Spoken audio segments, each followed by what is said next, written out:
بسم اللہ الرحمن الرحیم۔ السلام علیکم، ہمارے چینل میں خوش آمدید۔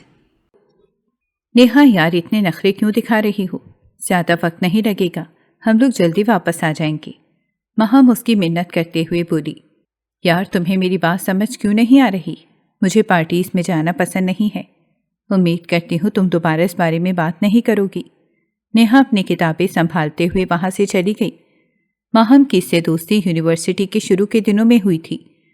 وہ کلاس کی دوسری لڑکیوں کے برعکس کافی سنجیدہ تھی۔ کام کے علاوہ وہ کسی سے زیادہ بات کرنا بھی پسند نہیں کرتی تھی۔ ماہم کی باتونی طبیعت کی وجہ سے نیہا نے اسے دوستی کی تھی۔ اسے وہ باتونی لڑکی بہت اچھی لگی تھی، لیکن کبھی کبھی اس کی حرکتوں کی وجہ سے وہ غصہ بھی ہو جاتی تھی۔ پچھلے ایک ہفتے سے وہ اسے اپنے ساتھ اپنی کزن کی سالگرہ کی پارٹی میں جانے کے لیے راضی کر رہی تھی، لیکن ہمیشہ کی طرح اس نے صاف انکار کر دیا تھا۔ اب میں بھی تم سے دوبارہ بات نہیں کروں گی، وہ غصے سے بولتی ہوئی اس کے پیچھے پیچھے کلاس میں جانے کے لیے نکل گئی۔ تھوڑی دیر بعد ہی میتھ کے پروفیسر کی کلاس تھی۔ انہیں اپنی کلاس میں لیٹ آنے والے اسٹوڈنٹ سخت ناپسند تھے۔ ان کا رول تھا کہ ان کے آنے سے پہلے ہی سارے اسٹوڈنٹ کلاس میں موجود ہوں۔ وہ بھاگتی ہوئی کلاس میں داخل ہوئی تو نیہا سب سے آگے اپنی مخصوص جگہ پر بیٹھی کتاب کھولے کچھ لکھنے میں مصروف تھی۔ اس کے بالکل ساتھ ہی ایک کرسی خالی تھی جو اس نے یقیناً ماہا کے لیے ہی رکھی تھی۔ ماہم اسے نظر انداز کر کے کسی اور لڑکی کے ساتھ جا کر بیٹھ گئی۔ نیہا نے اس کا یہ ناراض انداز بغور نوٹ کیا تھا۔ جانتی تھی کہ وہ اگلے 1-2 دن تک یوں ہی منہ پھلائے ناراض گھومے گی۔ کلاس ختم ہوئی تو نیہا تیزی سے اپنا بیگ اٹھاتی ہوئی ماہم کے پیچھے گئی، جو تیزی سے باہر کی جانب بڑھ رہی تھی۔ ماہم 1 منٹ رکو، میری بات سن کر جانا، تم ایسے ناراض ہو کر نہیں جا سکتی۔ نیہا تیزی سے اس کے پیچھے چلتے ہوئے بول رہی تھی، لیکن وہ اسے نظر انداز کیے آگے بڑھ گئی۔ شاید اس بار وہ کچھ زیادہ ہی ناراض تھی۔ آس پاس سے گزرتے اسٹوڈنٹ نے ان دونوں کو ایک نظر دیکھا اور خاموشی سے آگے بڑھ گئے۔ ان کی نظروں میں حیرت نہیں تھی، شاید وہ اس منظر کو اکثر دیکھنے کے عادی تھے۔ لاپرواہی سے چلتے ہوئے نیہا اچانک ہی کسی سے ٹکرا گئی۔ اس سے پہلے کہ وہ گرتی، سامنے والے نے اسے تیزی سے تھام کر سہارا دیا۔ بہت شکریہ تمہارا، وہ بغیر اسے دیکھے تیزی سے بولتی ہوئی آگے کی جانب بڑھ گئی۔ اسے اس وقت صرف اور صرف ماہم کو راضی کرنا تھا۔ اس اجنبی نے نیہا کی یہ حرکت بغور نوٹ کی تھی اور پھر سر چھٹکتے ہوئے آگے بڑھ گیا۔ وہ پارکنگ میں پہنچی تو ماہم جا چکی تھی۔ شٹ یار، اب میں کیا کروں؟ اگلے 2 دن چھٹی ہے۔ وہ یوں ہی ناراض رہے گی۔ اب گھر جا کر اسے منانے کی کوشش کروں گی۔ وہ دل ہی دل میں حساب کتاب کرتی سوچ رہی تھی۔ جو بھی تھا، وہ اپنی دوست کو ناراض نہیں چھوڑ سکتی تھی۔ بابا مجھے لینے آ جائیں، میں فری ہو گئی ہوں۔ تھوڑی دیر بعد وہ فون کان سے لگائے اپنے باپ سے مخاطب تھی۔ السلام علیکم سر، کیسے ہیں آپ؟ وہ ڈائریکٹر کے آفس کا دروازہ نوک کرتا ہوا اندر داخل ہوا۔ اسے یہاں سے پاس آؤٹ ہوئے 5 سال ہو چکے تھے، لیکن وہ اکثر ہی ان سے ملنے آتا رہتا تھا۔ جب بھی انہیں کوئی کام ہوتا تو وہ شاذل افندی کو ہی یاد کرتے تھے۔ آؤ بیٹا بیٹھو، کیسے ہو؟ اتنے دنوں سے غائب تھے۔ وہ محبت سے اس کے چہرے کی جانب دیکھتے ہوئے بولے۔ وہ ان کے فیورٹ اسٹوڈنٹ میں سے ایک تھا۔ سر میں بالکل ٹھیک ہوں، آپ بتائیں؟ سر میں بالکل ٹھیک ہوں، آپ بتائیے آپ کیسے ہیں؟ آپ کو کوئی کام تھا جو اتنا ارجنٹ بلوایا ہے؟ وہ کرسی کھینچتا ان کے سامنے بیٹھتا ہوا بولا۔ بلیک قمیص شلوار میں اس کی پرسنالٹی بہت ہی خوبصورت لگ رہی تھی۔ وہ سادہ سے حلیے میں بھی کسی بھی لڑکی کا دل دھڑکا سکتا تھا۔ تم بھی سوچو گے کہ مجھے جب بھی کوئی کام ہوتا ہے میں تمہیں تبھی یاد کرتا ہوں۔ بتاؤ کیا لوگے، کافی یا چائے؟ وہ ہمیشہ کی طرح اس کی جانب دیکھتے ہوئے بولے۔ جب آپ کو پتا ہے میں کافی نہیں پیتا تو ہر بار ہی ایک سوال کیوں پوچھتے ہیں؟ وہ سنجیدہ سا ان کی جانب دیکھتے ہوئے بولا۔ میں نے سوچا شاید تمہارا ٹیسٹ چینج ہو گیا ہو۔ وہ شرارت سے اس کی جانب دیکھتے ہوئے بولے۔ جانتے تھے کہ اسے کافی بالکل پسند نہیں ہے۔ چائے کا وہ دیوانہ تھا۔ چائے کے لیے وہ کبھی کسی کو نہ نہیں کر سکتا تھا۔ مجھے تم سے ضروری کام تھا، اسی لیے اتنا ارجنٹ بلانا پڑا۔ ملازم چائے لے کر آیا تو اس کے سامنے کپ رکھتے ہوئے بولے۔ جی بتائیے، میں سن رہا ہوں۔ وہ گرم گرم چائے کی چسکی لیتا ہوا بولا۔ یار ہمارے میتھ کے ٹیچر اگلے مہینے ہی ریزائن دے رہے ہیں۔ اتنی جلدی میں کسی اور ٹیچر کا انتظام نہیں کر سکتا۔ میں چاہتا ہوں کہ جب تک کوئی نیو ٹیچر نہیں آ جاتا تم ان کی جگہ پڑھاؤ۔ کیونکہ اتنے کم وقت میں میں کسی اچھے ٹیچر کو نہیں ڈھونڈ سکتا جس پر مجھے بھروسہ ہو۔ ایک تم ہی ہو جو مجھے اس قابل لگے۔ وہ فوراً سے اس کے سامنے اپنا مسئلہ رکھتے ہوئے بولے، آپ جانتے ہیں نا میں کتنا مصروف ہوتا ہوں، اور پھر یونیورسٹی کے لیے ٹائم نکالنا تو بہت مشکل ہو جائے گا۔ وہ ان کی جانب دیکھتا ہوا بول رہا تھا، اسے اپنا بزنس بھی سنبھالنا ہوتا تھا۔ وہ ایک وقت میں 2 جگہ کام نہیں کر سکتا تھا۔ اس کا رول تھا کہ ایک وقت میں ایک ہی جگہ کام کرو اور پوری توجہ سے کرو تاکہ وہ کام اچھے سے ہو جائے۔ میں جانتا ہوں کہ تم اپنے کام کو لے کر کافی سنجیدہ ہو، لیکن بس 1-2 ماہ کی ہی بات ہوگی۔ جیسے ہی ٹیچر کا انتظام ہوتا ہے تمہیں پڑھانے کی ضرورت نہیں پڑے گی۔ تم میری بھی مجبوری سمجھو، بچوں کا مستقبل تو برباد نہیں کر سکتا نا۔ انہوں نے سوچ لیا تھا کہ وہ اسے ہر حال میں منا کر رہیں گے۔ ٹھیک ہے، میں آپ کو سوچ کر بتاؤں گا۔ وہ چائے کا خالی کپ نیچے رکھتا ہوا بولا، ٹھیک ہے اب میں چلتا ہوں، میری ضروری میٹنگ ہے۔ وہ ان سے الوداعی مصافحہ کرتے ہوئے باہر کی جانب بڑھ گیا۔ السلام علیکم ڈرائیور بابا، آپ بابا کیوں نہیں آئے لینے؟ نیہا کی گاڑی آئی تو وہ تیزی سے آگے بڑھی، لیکن سامنے بابا کی جگہ ڈرائیور کو دیکھ کر بے ساختہ پوچھ بیٹھی۔ تھوڑی دیر پہلے ہی تو اس کی بابا سے بات ہوئی اور انہوں نے کہا تھا وہ اسے لینے آئیں گے۔ آج ان باپ بیٹی کا لنچ ایک ساتھ کرنے کا ارادہ تھا، لیکن بیٹا صاحب کو اچانک ہی ضروری میٹنگ میں جانا پڑا، اسی لیے وہ آپ کو لینے نہیں آ سکے۔ وہ اسی وضاحت دیتے ہوئے بولے، چلیں کوئی بات نہیں، آپ گاڑی چلائیے۔ ڈرائیور کو گاڑی چلانے کا بول کر وہ سیٹ سے ٹیک لگا کر آنکھیں بند کر گئی۔ السلام علیکم روبینہ باجی، آپ جلدی سے کھانا لگا دیں، میں فریش ہو کر آتی ہوں۔ نیہا گھر میں داخل ہوتے ہی ملازمہ سے بولی۔ آج اسے کچھ زیادہ ہی بھوک لگی تھی، یونیورسٹی میں بھی اس نے کچھ نہیں کھایا تھا۔ وہ فریش ہو کر نیچے آئی تو روبینہ کھانا لگا رہی تھی۔ وہ درمیانی عمر کی عورت تھی، وہ کافی سالوں سے ان کے ہاں کام کر رہی تھی۔ روبینہ ماما نے بتایا کہ وہ کب تک آئیں گی؟ کھانا کھا کر وہ روبینہ سے پوچھنے لگی۔ نہیں چھوٹی بی بی، انہوں نے نہیں بتایا۔ ٹھیک ہے میں سونے جا رہی ہوں، تم مجھے شام تک اٹھا دینا۔ کمرے میں آ کر نیہا نے ماہم کو کال کی، لیکن دوسری ہی بیل پر اس نے نیہا کا فون کاٹ دیا۔ یہ اس کی شاید ناراضگی کا انداز تھا۔ بعد میں کال کرنے کا سوچ کر وہ سونے کے لیے لیٹ گئی۔ شام کو روبینہ کے اٹھانے پر ہی اس کی آنکھ کھلی تھی۔ ہائے اللہ، میری نماز نکل گئی۔ روبینہ تم مجھے پہلے نہیں اٹھا سکتی تھی۔ گھڑی پر نظر پڑتے ہی وہ اس پر چڑھ دوڑی۔ چھوٹی بی بی، میں تو آپ کو کب سے اٹھا رہی تھی، آپ خود ہی نہیں اٹھ رہی تھی، اب مجھ پر غصہ کیوں کر رہی ہیں؟ نیہا کی بات سن کر وہ فوراً سے بولی، اچھا ٹھیک ہے، تم جاؤ اور اپنا کام کرو۔ وہ اسے جانے کا بول کر واش روم کی جانب بڑھ گئی۔ نماز پڑھ کر نیچے آئی تو فاریہ بیگم اور نعمان صاحب آ گئے تھے۔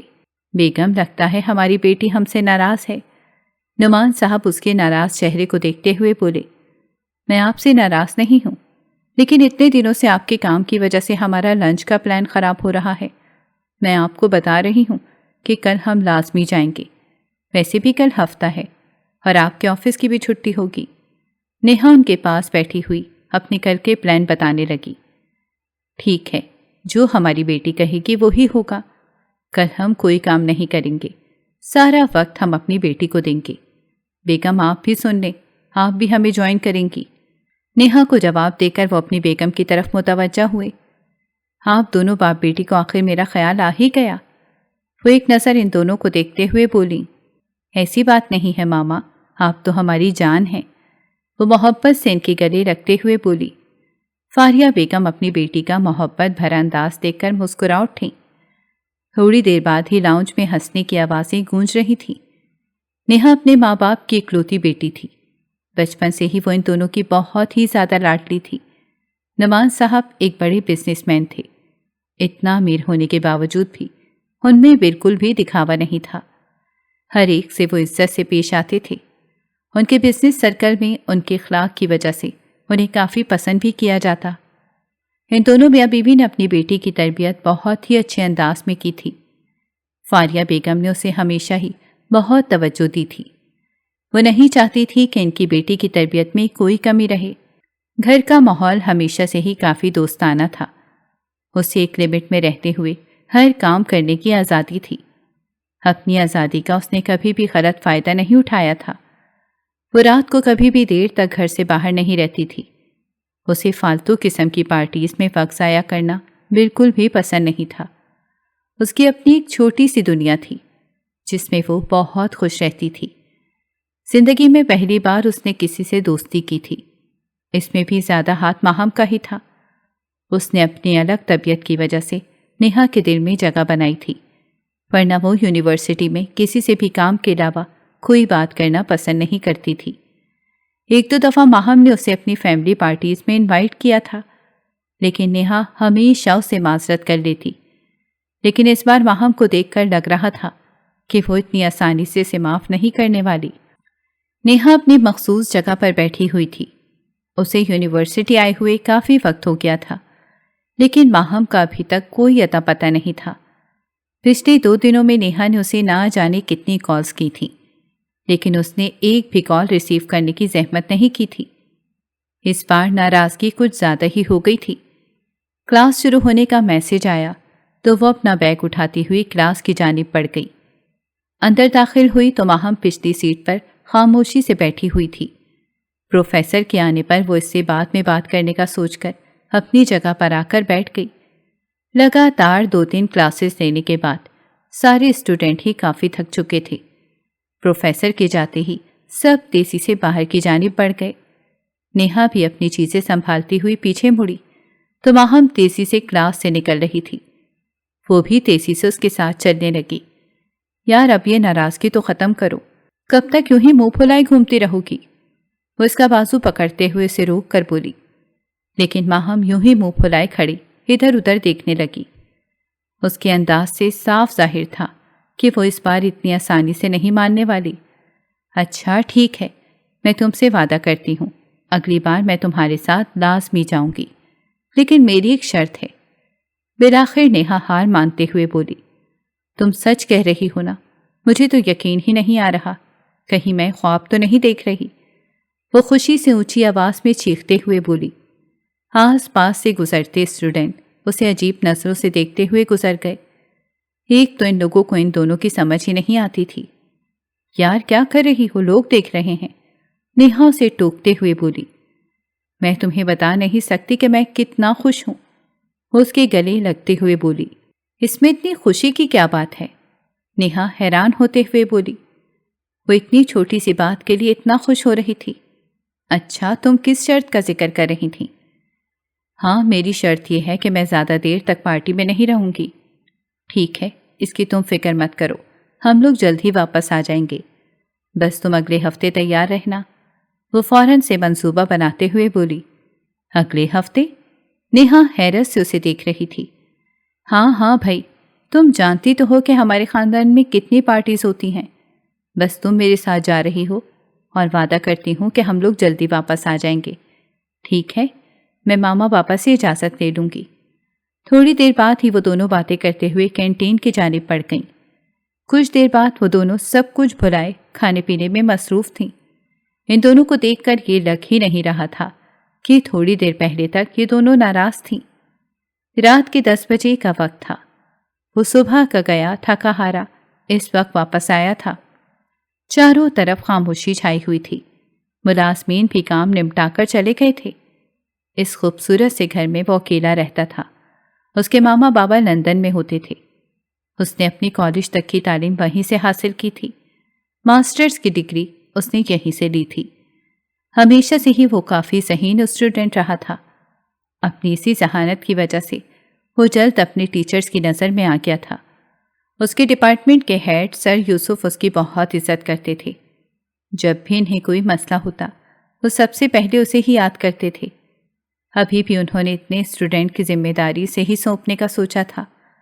وہ اس پر بہت بھروسہ کرتے تھے۔ شاذر افندی اپنے ماں باپ کی اکلوتی اولاد تھا۔ مسٹر افندی کا اپنا ایک کامیاب بزنس تھا۔ ان کا شمار لندن کی جانی پہچانی کاروباری شخصیات میں ہوتا تھا۔ وہ چاہتے تھے کہ شاذر افندی بھی ان کا بزنس جوائن کرے، لیکن اس کے اپنے الگ ہی پلان تھے۔ وہ اپنا خود کا بزنس کرنا چاہتا تھا۔ بزنس کے لیے اس نے اپنے ملک کو ہی چنا تھا۔ دن رات کی محنت سے اس نے 5 سالوں میں ہی اپنے بزنس کو بلندیوں پر پہنچا دیا تھا۔ ہر کوئی اس کے ساتھ کام کرنے کو تیار تھا۔ اتنی شہرت پانے کے باوجود بھی اس میں غرور نام کی کوئی چیز نہیں تھی۔ وہ ہر کسی کے ساتھ بہت عزت اور تمیز سے پیش آتا تھا۔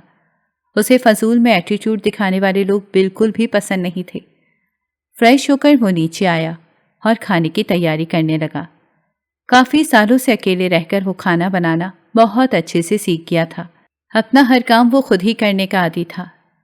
کھانا کھا کر ابھی وہ فارغ ہوا تھا کہ اس کا فون بج اٹھا۔ حسب توقع اس کی ماں کی کال تھی۔ وہ اسے روزانہ ہی اس وقت کال کرتی تھیں۔ اتنا دور رہ کر بھی وہ اس کی چھوٹی سے چھوٹی چیزوں کا بہت اچھے سے خیال رکھتی تھی۔ کیسا ہے میرا بیٹا؟ کھانا کھا لیا؟ فون اسپیکر پر لگا کر وہ چائے بنانے لگا۔ جی کھا لیا ہے، بس چائے بنا رہا ہوں، وہ مصروف سے انداز میں بولا۔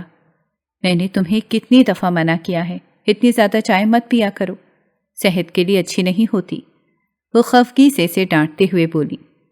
ماما آپ جانتی ہیں نا کہ چائے پیے بغیر مجھے نیند نہیں آتی، وہ بے چارگی سے بولا۔ ایک تو مجھے تمہاری اس بات کی سمجھ نہیں آتی، لوگوں کو چائے پی کر نیند نہیں آتی، اور ایک تم ہو کہ چائے پیے بغیر سوتے نہیں ہو۔ وہ اب بھی اسے ہمیشہ کی طرح ایک ہی بات بولنے سے باز نہیں آئی تھیں۔ ماما آپ کیا ہر وقت میری چائے کے پیچھے پڑی رہتی ہیں؟ وہ بڑی مہارت سے بات پلٹتے ہوئے بولا۔ بیٹا یہ تم ہمیشہ مجھے کیوں درمیان میں گھسیٹ لاتے ہو؟ اسپیکر سے اس کے بابا کی آواز آئی تو وہ بے ساختہ ہی ہنس پڑا۔ ٹھیک ہے میں فون رکھتا ہوں، مجھے تھوڑا کام ہے، آپ اچھے سے بابا کی خبر لیجئے، وہ شرارت سے بولتا ہوا فون بند کر گیا۔ چائے پیتے ہوئے وہ ساتھ ساتھ میں کل کی میٹنگ کی تیاری کر رہا تھا۔ وہ کام سے فارغ ہوا تو رات کے 12 بج رہے تھے۔ اتنے گھنٹے لگاتار ایک ہی جگہ پر بیٹھے رہنے کی وجہ سے اس کی کمر بالکل ہی اکڑ گئی تھی۔ صبح 5 بجے کا الارم لگا کر وہ آنکھیں بند کر گیا۔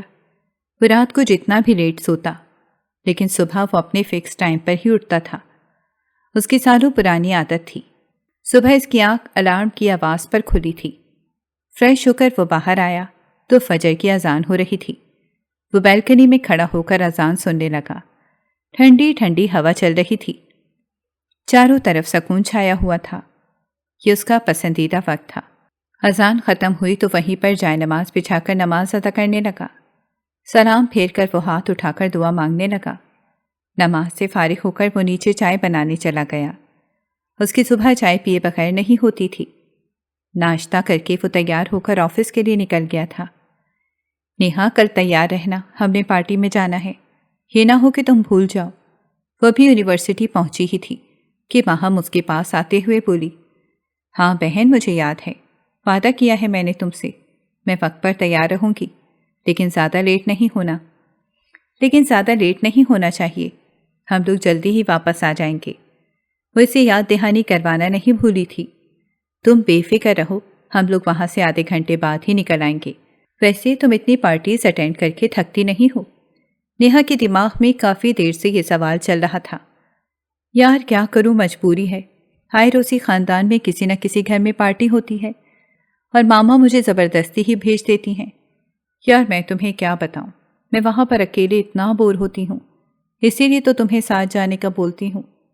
اور چہرے پر مصلومیت سجائے ہوئے بولی۔ اچھا زیادہ ڈرامے کرنے کی ضرورت نہیں ہے، میں جانتی ہوں کہ تم کتنا بور ہوتی ہو۔ نیہا اس کی بات کسی خاطر میں نہ لاتے ہوئے بولی۔ یار دوست ہوں تمہاری، بندہ دل رکھنے کو ہی ہاں میں ہاں ملا دیتا ہے۔ اچھا ٹھیک ہے، میں نے مان لیا، تمہارے اوپر بہت ظلم ہو رہا ہے، اب کلاس کے لیے چلیں، اس سے پہلے کہ پروفیسر آ جائیں، وہ گھڑی پر ٹائم دیکھتے ہوئے بولی۔ ہاں چلو، تم نے مجھے باتوں میں لگا دیا تھا، ماہم بے نیاسی سے بولتے ہوئے آگے بڑھ گئی۔ نیہا حیرت سے منہ کھولے وہیں کھڑی رہ گئی۔ ایک لمحے کو تو اسے سمجھ ہی نہیں آیا کہ وہ کیا بول کر گئی ہے۔ میں نے تمہیں باتوں میں لگایا ہے یا تمہاری ہی ڈرامے بازیاں ختم نہیں ہو رہی؟ وہ ہمیشہ کی طرح اس کے پیچھے بھاگتے ہوئے بولی۔ وہ دونوں کلاس کے پاس پہنچی تو پروفیسر پہلے سے ہی آ گئے تھے۔ سر کیا ہم اندر آ جائیں؟ باہم چہرے پہ معصومیت سجائے ہوئے بولی۔ کوئی ضرورت نہیں ہے میری کلاس میں آنے کی، جب آپ کو پہلے ہی بتایا گیا تھا کہ اتنے بجے آپ کی کلاس ہے تو آپ وقت سے کیوں نہیں آئیں؟ وہ سر میری گھڑی خراب ہو گئی تھی، اسی لیے ٹائم کا اندازہ نہیں ہوا۔ ماہم نے تو ہار ماننا سیکھا ہی نہیں تھا۔ نیہا اس کے پیچھے کھڑی حیرت سے اسے جھوٹ بولتے دیکھ رہی تھی۔ ٹھیک ہے آ جائیے، لیکن دوبارہ کبھی ایسا نہیں ہونا چاہیے۔ وہ ایک سنجیدہ نظر ان دونوں کے چہرے پر ڈال کر دوبارہ سے کلاس کی طرف متوجہ ہو گئے۔ باقی کا سارا وقت ماہم نے بڑی شرافت کے ساتھ سر کا لیکچر سنتے ہوئے گزارا تھا، ورنہ یہ ایک ناممکن سی بات تھی۔ اسے پڑھنے کا زیادہ شوق نہیں تھا، کلاس میں بھی وہ زیادہ وقت گزاری کے لیے آتی تھی، جبکہ اس کے برعکس نیہا پڑھائی میں کافی اچھی تھی۔ اس کا اکیڈمک ریکارڈ ہمیشہ سے ہی کافی شاندار رہا تھا۔ اوکے یار، میں چلتی ہوں، بھائی مجھے لینے آ گئے ہیں۔ ماہم اسے خدا حافظ بولتے ہوئے باہر کی جانب بڑھ گئی، جبکہ وہ وہیں پر بیٹھی ڈرائیور کا انتظار کرنے لگی۔ تھوڑی دیر بعد ہی ڈرائیور کے آنے کی اطلاع سن کر وہ پارکنگ کی طرف بڑھ گئی۔ یار نیہا میں بس 15 منٹ تک پہنچ رہی ہوں، تم تیار ہو نا؟ لیکن جانا کہاں ہے؟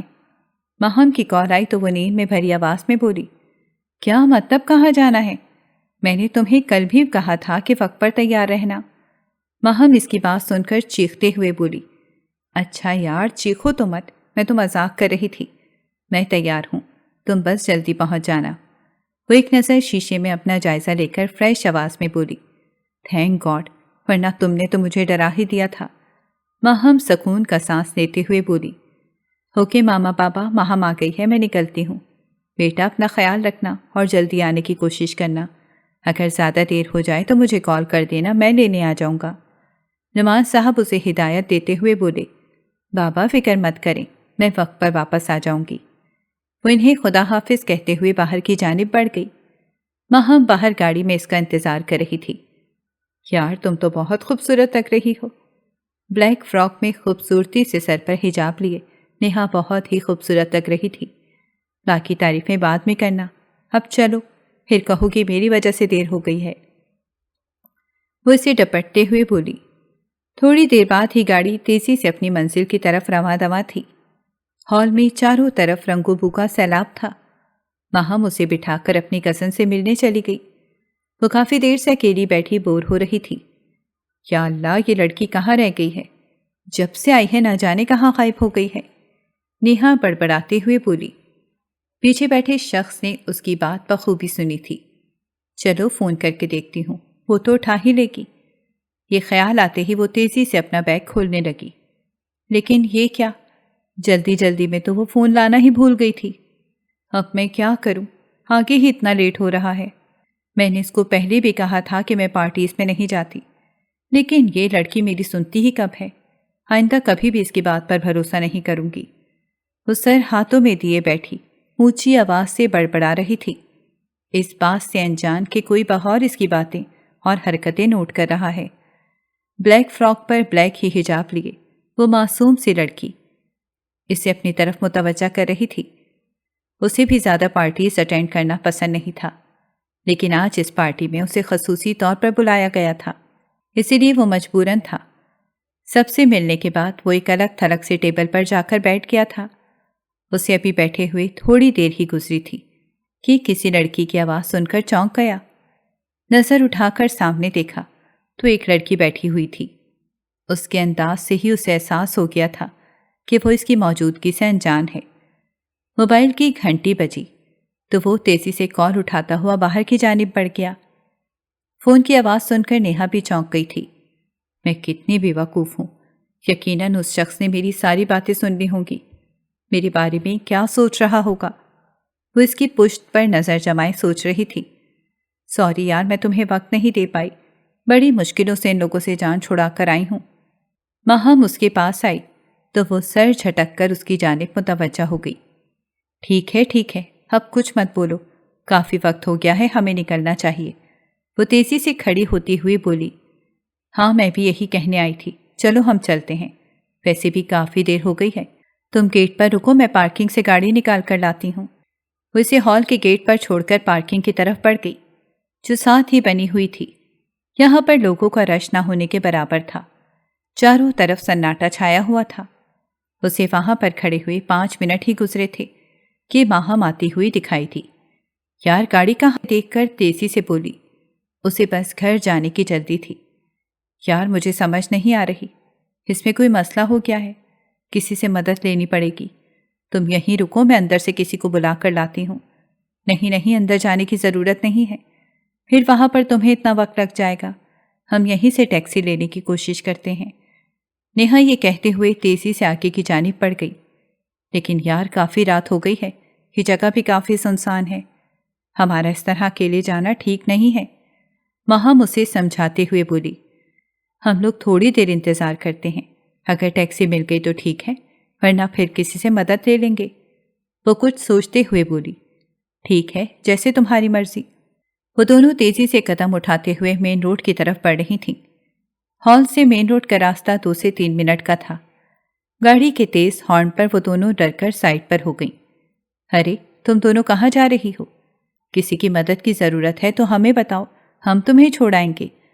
گاڑی میں سے ایک لڑکا اترتا ہوا بولا۔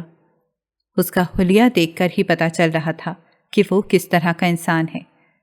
نہیں، ہمیں تمہاری مدد کی ضرورت نہیں ہے، نیہا ہمت کرتے ہوئے بولی، اور مہم کا ہاتھ پکڑ کر تیز تیز قدم اٹھاتے ہوئے چلنے لگی۔ ارے تمہاری اتنی ہمت کہ ہمیں منع کرو، دوسرا لڑکا غصے سے ان دونوں کی جانب بڑھتا ہوا بولا۔ مہم بھاگو، وہ اس کا ہاتھ پکڑتے ہوئے تیزی سے بھاگتے ہوئے بولی۔ ہیل پہننے کی وجہ سے انہیں بھاگنے میں مشکل پیش آ رہی تھی۔ تمہارا فون کہاں ہے؟ جلدی سے کسی کو فون کر کے بلاؤ۔ نیہا کے کہنے پر مہم تیزی سے اپنا فون نکالنے لگی۔ یار یہ تو بند ہوا ہے، اب کیا کریں؟ ٹھیک ہے، ہمیں کچھ اور سوچنا پڑے گا، ہم دونوں ایک ساتھ نہیں بھاگ سکتے۔ ایک کام کرتے ہیں، میں انہیں بھٹکا کر اپنی طرف متوجہ کرتی ہوں، تم جا کر کسی کی مدد لے کر آؤ۔ نیہا ایک فیصلے پر پہنچتے ہوئے بولی، لیکن میں تمہیں اس طرح اکیلے چھوڑ کر نہیں جا سکتی۔ مہم اس کی بات ماننے کو تیار نہیں تھی۔ یہ وقت ضد کرنے کا نہیں ہے، جو کہا ہے اتنا ہی کرو، وہ لوگ ہمارے قریب ہی ہیں۔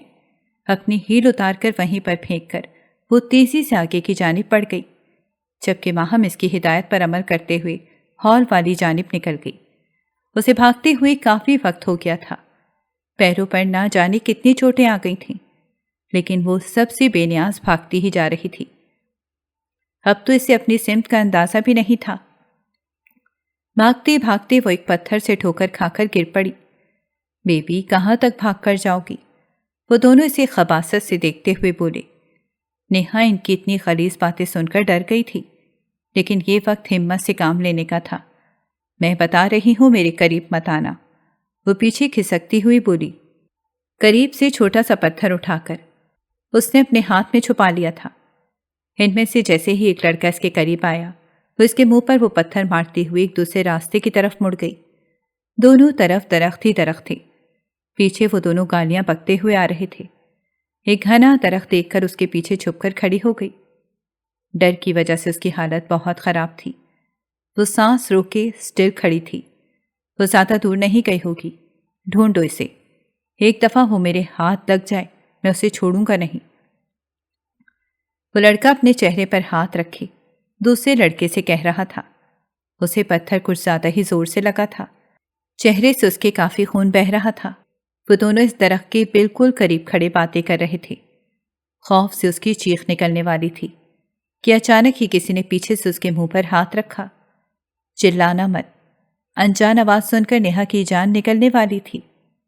اس سے پہلے کہ وہ مڑ کر اسے دیکھتی، اسے اپنی گردن پر جلن کا احساس ہوا۔ تھوڑی دیر بعد ہی وہ بے ہوش ہو گئی تھی۔ وہ اس کے بے ہوش وجود کو سنبھالتا ہوا اپنی گاڑی کی جانب بڑھ گیا۔ احتیاط سے اسے بٹھا کر وہ گاڑی سٹارٹ کرنے لگا۔ تھوڑی دیر بعد ہی ایک خوبصورت سے گھر کے سامنے وہ اترا اور بے ہوش نیہا کو اٹھائے اندر کی جانب بڑھ گیا۔ اسے احتیاط سے بستر پر لٹانے کے بعد وہ باہر لاؤنج میں آ گیا۔ ساری تیاریاں مکمل ہیں۔ وہ سامنے کھڑے شخص کے چہرے پر ایک نظر ڈالتا ہوا بولا، جی سر، سارا انتظام آپ کے کہنے کے مطابق ہو گیا ہے۔ وہ اسے تسلی بخش رپورٹ دیتا ہوا بولا، ٹھیک ہے، اب تم جاؤ اور میری کال کا انتظار کرو۔ اپنے مالک کا حکم سنتے ہی وہ تیزی سے باہر کی جانب بڑھ گیا۔ نیہا کی آنکھ کھلی تو وہ خود کو انجان جگہ پر پا کر ڈر گئی۔ کہاں ہوں میں اور تم کون ہو؟ سامنے بیٹھے اجنبی شخص کو وہ ایک نظر دیکھتے ہوئے بولی، میرے گھر پر ہو اور بے فکر رہو، محفوظ ہاتھوں میں ہوں، لیکن مجھے اپنے گھر جانا ہے، پلیز مجھے چھوڑاؤ، میرے ماما بابا پریشان ہو رہے ہوں گے۔ میں تمہیں چھوڑ آؤں گا، لیکن میری ایک شرط ہے، وہ پراسرار لہجے میں بولا۔ کیا شرط؟ وہ بے ساختہ بولی۔ تمہیں ابھی مجھ سے نکاح کرنا ہوگا، اس کے بعد میں خود تمہیں تمہارے گھر چھوڑنے جاؤں گا۔ یاد رکھنا تمہارے پاس انکار کی گنجائش نہیں ہے۔ اگر نہ کرو گی تو ساری زندگی یہیں پر رہنا پڑے گا۔ تمہارے پاس زیادہ وقت نہیں ہے، جلدی سے جواب دو۔ لیکن میں اپنے والدین کو بتائے بغیر نکاح نہیں کر سکتی۔ وہ بے بسی سے اس کی جانب دیکھتے ہوئے بولی، یہ میرا مسئلہ نہیں ہے، تمہارے پاس 2 منٹ اچھے سے سوچ لو، لیکن یاد رکھنا جواب ہاں میں ہی ہونا چاہیے۔ ٹھیک ہے، میں تیار ہوں، وہ ہار مانتے ہوئے بولی۔ گاڑی میں گہری خاموشی چھائی ہوئی تھی۔ وہ تیزی سے ڈرائیو کر رہا تھا۔ اس کے پہلو میں بیٹھی نیہا سوچوں میں گم تھی۔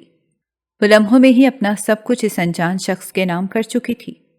اپنا خیال رکھنا اور یاد رکھنا اب تم میری امانت ہو، اس کے ماتھے پر بوسہ دیتے ہوئے بولا۔ اس کا یہ انداز دیکھ کر نیہا ایک پل کو ساکت رہ گئی۔ اگلے ہی لمحے تیزی سے دروازہ کھول کر وہ اپنے گھر کی جانب بڑھ گئی۔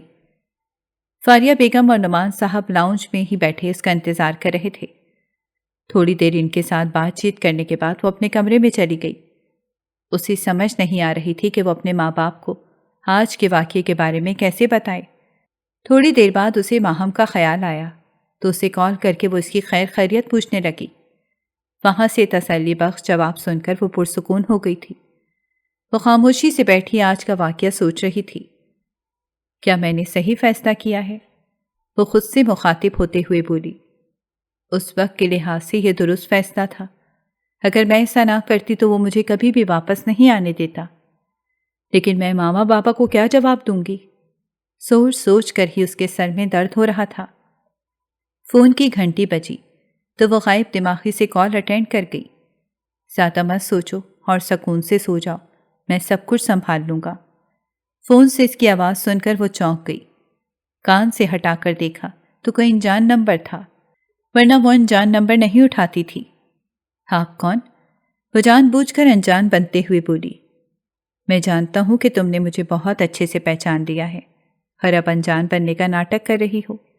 چلو کوئی مسئلہ نہیں، میں تمہیں دوبارہ سے یاد کروا دیتا ہوں کہ میں تمہارا شوہر ہوں، جس سے 2 گھنٹے پہلے ہی تمہارا نکاح ہوا ہے۔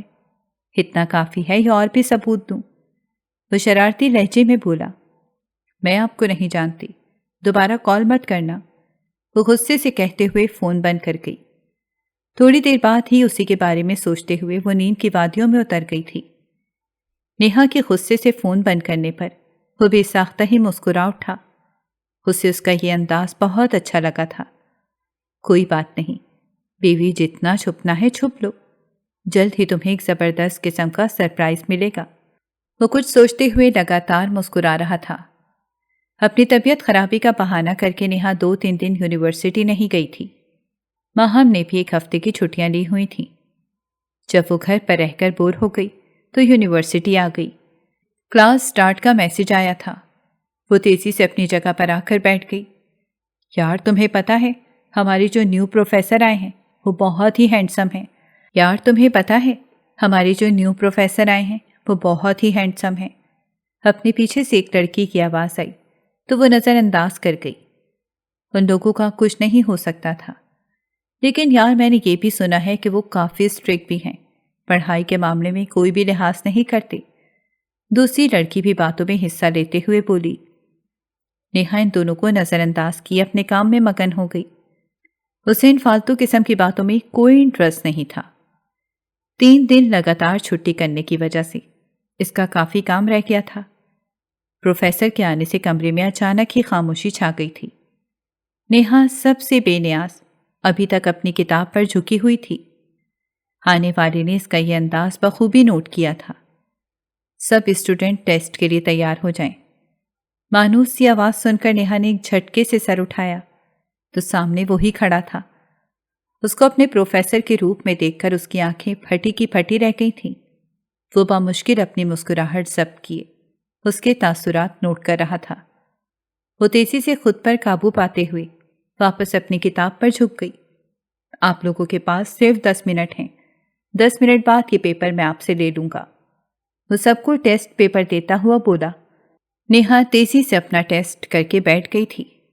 وہ خود پر اس کی نظریں بخوبی نوٹ کر رہی تھی۔ بس اسی کلاس ختم ہونے کا انتظار تھا۔ ٹیسٹ لینے کے بعد وہ انہیں لیکچر دینے لگا۔ اس کے پڑھانے کا انداز نیہا کو بہت پسند آیا تھا۔ وہ پوری توجہ سے ایک ایک چیز سمجھ رہی تھی۔ مس نیہا میرے آفس میں آئیے گا۔ کلاس ختم ہوئی تو اسے تیزی سے جاتے دیکھ کر وہ بولا۔ اس کی بات ماننے کے علاوہ نیہا کے پاس کوئی چارہ نہیں تھا۔ 5 منٹ سے وہ اس کے آفس کے باہر کھڑی اندر جانے کی ہمت کر رہی تھی۔ دروازے پر شازل آفندی کا نام جگمگا رہا تھا۔ وہ نہ جانے کتنی دیر تک یوں ہی کھڑی رہتی کہ اچانک ہی دروازہ کھول کر شازل نے اسے اندر کی طرف کھینچ لیا۔ وہ اس حملے کے لیے تیار نہیں تھی۔ بے ساختہ ہی اس کے منہ سے چیخ نکلنے لگی تھی کہ شازل نے فوراً سے اس کے منہ پر ہاتھ رکھ کر اس چیخ کا گلا گھونٹ دیا۔ پاگل لڑکی، کیا ہر وقت چیخیں مارتی رہتی ہو؟ کبھی تو عقل سے کام لے لیا کرو۔ وہ اس کے چہرے سے ہاتھ اٹھاتا ہوا بولا۔ اپنی حرکتیں نہیں پتا، بس جب دیکھو مجھے ہی ڈانٹتے رہتے ہیں۔ وہ منہ بسوڑتے ہوئے بولی۔ اب میں نے کیا کر دیا؟ شازل اس کے ناراض چہرے پر ایک گہری نظر ڈالتا ہوا بولا۔ یہ جو آپ نے میرے ساتھ زبردستی نکاح کیا ہے، اس کی بات کر رہی ہوں۔ وہ غصے سے بولی۔ میں تمہیں پسند کرتا ہوں، اسی لیے نکاح کیا، یہ کوئی غلط بات نہیں ہے۔ وہ کندھے اچکاتا ہوا بولا۔ جب کسی کو پسند کرتے ہیں نا تو اس کے گھر اس کے ماں باپ سے رشتہ مانگنے جاتے ہیں، نہ کہ زبردستی نکاح کرتے ہیں۔ آپ نے سوچا ہے کہ میں اپنے ماں باپ کو کیا جواب دوں گی؟ وہ بے بسی سے اس کی جانب دیکھتے ہوئے بولی۔ چلو آؤ آرام سے بیٹھو، پھر بات کرتے ہیں۔ اسے اپنے بازوؤں کے حصار میں لے کر وہ صوفے پر بیٹھ گیا۔ میں جانتا ہوں کہ میرا طریقہ غلط تھا، میں اس کی تم سے معافی مانگتا ہوں، لیکن بے فکر رہو، جلدی میں سب ٹھیک کر دوں گا۔ تمہیں اپنے چھوٹے سے دماغ پر زیادہ زور دینے کی ضرورت نہیں ہے، تھوڑا پڑھائی پر دھیان دیا کرو، باقی سارے مسئلے میں خود ہی سنبھال لوں گا۔ وہ اسے تسلی دیتا ہوا بولا۔ نہ جانے اس کی باتوں میں ایسا کیا تھا کہ وہ اسے کسی بھی بات سے انکار نہیں کر پائی۔ گھر آنے کے بعد بھی نیہا اس کے بارے میں سوچ رہی تھی۔ آج چھٹی کا دن تھا۔ وہ سکون سے اپنی نیند پوری کر کے نیچے آئی تو فاریہ بیگم کچن میں مصروف تھیں۔ ماما، کہ آج کوئی مہمان آ رہے ہیں جو آپ اتنا مصروف ہیں؟ وہ ایک نظر کچن پر ڈالتے ہوئے بولی۔ ہاں بیٹا، آپ بھی جا کر جلدی سے تیار ہو جاؤ، آپ کے بابا کے دوست آ رہے ہیں، وہی جو لندن میں ہوتے تھے۔ ہاں وہی۔ اب زیادہ سوال مت کرو اور اپنا حلیہ درست کرو، وہ بس آتے ہی ہوں گے۔ فاریہ بیگم کے حکم پر وہ تیزی سے اوپر کی جانب بڑھ گئی۔ تیار ہو کر وہ نیچے آئی تو مہمان آ چکے تھے۔ ماشاءاللہ، تمہاری بیٹی تو بہت بڑی ہو گئی ہے نعمان، شازم صاحب اس سے ملتے ہوئے بولے۔ ہاں مجھے بھی یاد ہے، جب ہم لوگ یہاں سے گئے تھے تو وہ یہ 5 سال کی تھی۔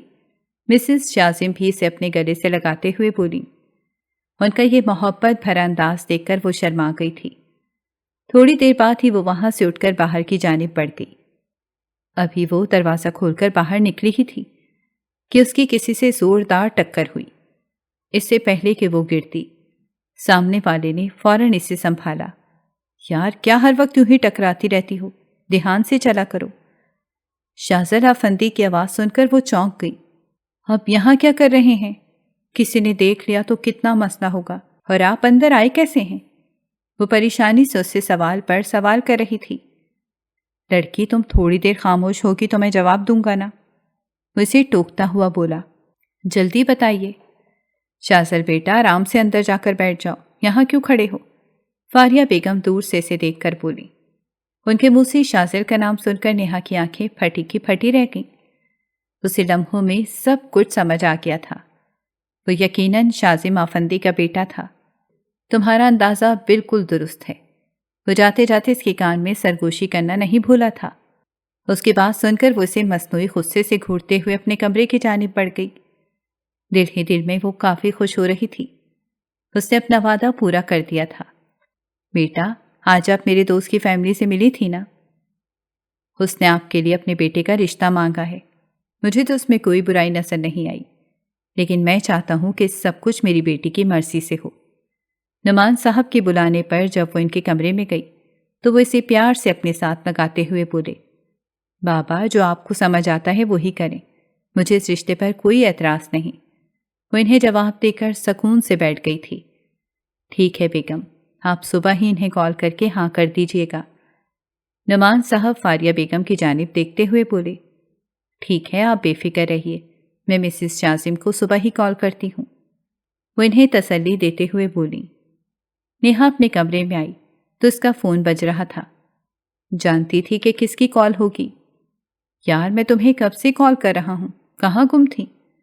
کچھ نہیں، وہ بابا نے ضروری بات کرنے کے لیے بلایا تھا تو انہی کے پاس تھی۔ وہ سکون سے بیڈ پر بیٹھتے ہوئے بولی، اور یقیناً وہ ضروری بات میرے رشتے کے بارے میں ہی ہوگی۔ وہ مسکراتا ہوا بولا، ہاں، لیکن آپ کو کیسے پتا چلا؟ وہ اس کے ٹھیک اندازہ لگانے پر حیران ہوئی۔ میں نے تمہیں کہا تھا نا کہ میں سب سنبھال لوں گا۔ ماما بابا آج اسی لیے آئے تھے۔ اب بس میں چاہتا ہوں جلد از جلد تمہیں رخصت کروا کے اپنے پاس لے آؤں۔ وہ بڑے سکون سے اس کا سکون برباد کرتے ہوئے بولا، لیکن ابھی مجھے اپنی پڑھائی مکمل کرنی ہے، اس سے پہلے آپ شادی کا نام بھی نہیں لیں گے۔ وہ تیزی سے بولی، پڑھائی شادی کے بعد بھی ہو سکتی ہے، اور ویسے بھی میں تمہیں زیادہ اچھا پڑھا سکتا ہوں۔ وہ اس کے اعتراض کو بغیر کسی خاطر میں لاتے ہوئے بولا، لیکن یہ سب بہت جلدی نہیں ہو رہا۔ وہ دوبارہ سے اسے منانے کی کوشش کرتے ہوئے بولی، کچھ بھی جلدی نہیں ہے، تم فضول سوچنا بند کرو اور سکون سے سو جاؤ۔ صبح وقت پر یونیورسٹی آ جانا۔ پڑھائی کے معاملے میں میں بالکل بھی لحاظ نہیں کرتا۔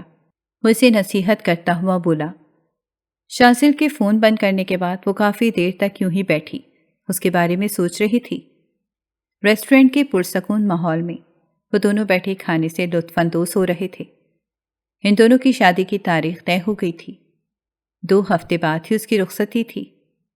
آج وہ دونوں نیہا کا ڈریس خریدنے آئے تھے۔ شاپنگ کے بعد شازل اسے ایک ریسٹورنٹ میں کھانا کھلانے لے آیا۔ ویسے ایک بات تو بتاؤ، کھانا کھاتے ہوئے وہ اچانک سے بولی۔ پوچھو، شازل محبت سے اسے دیکھتا ہوا بولا۔ آپ نے سب سے پہلے مجھے کہاں دیکھا تھا؟ وہ تجسس سے اس کی جانب دیکھتے ہوئے بولی، جب تم اپنی دوست کے پیچھے بھاگتے ہوئے مجھ سے ٹکرائی تھی اور پھر میری جانب دیکھے بغیر ہی سوری بولتے ہوئے بھاگ گئیں۔ اچھا، تو وہ آپ تھے؟ وہ اس دن کا واقعہ یاد کرتے ہوئے بولی، ہاں وہ میں تھا، اور دوسری بار میں نے تمہیں اس پارٹی میں دیکھا تھا جب تم اکیلی بیٹھی اونچی آواز میں بڑبڑا رہی تھیں۔ اتنے سارے لوگوں میں ایک واحد تم تھیں جو مجھے سب سے منفرد لگی تھی۔ میں نے اسی وقت سوچ لیا تھا کہ جلد ہی تمہیں اپنی زندگی میں شامل کر لوں گا، اور پھر دیکھو، اسی رات ہی تم میرے نکاح میں تھیں۔ وہ دھیمے سے مسکراتے ہوئے اس کی جانب دیکھتا ہوا بول رہا تھا۔ یوں بولے زبردستی کا نکاح، وہ اسے یاد دلانا نہیں بھولی تھی۔ ہاں تو کیا کرتا، مجھے پتا تھا تم اتنی آسانی سے نہیں مانو گی، تو مجھے یہی طریقہ ٹھیک لگا تھا۔ اب تم ساری زندگی مجھے بار بار اس بات کا حوالہ دیتی رہو گی؟ وہ بے بسی سے سر ہلاتے ہوئے بول رہا تھا، جبکہ نیہا بے نیاز بنی بیٹھی خاموشی سے کھانے سے انصاف کرنے میں مصروف تھی۔ وہ آج کل کافی خوش رہتی تھی۔ شازل اس کا بہت ہی خیال رکھتا تھا۔ یار زیادہ مت کھانا، یہ نہ ہو کہ تم موٹی ہو جاؤ۔ وہ شرارت سے اسے دیکھتا ہوا بولا۔ اسے تنگ کر کے نہ جانے کیوں سے مزہ آتا تھا۔ اس کی بات سن کر وہ اسے گھور کر دوبارہ سے اپنے کھانے کی طرف متوجہ ہو گئی۔ تھوڑی دیر بعد ہی وہ دونوں ہنستے مسکراتے گھر کے لیے نکل گئے۔ اگر آپ کو ہماری کہانیاں پسند آ رہی ہیں تو ہمارے چینل کو سبسکرائب کریں اور بیل آئیکن کو پریس کرنا مت بھولیے گا تاکہ ہماری ہر کہانی آپ تک بر وقت پہنچے، اور کامنٹ باکس میں اپنی رائے کا اظہار کرنا مت بھولیے گا۔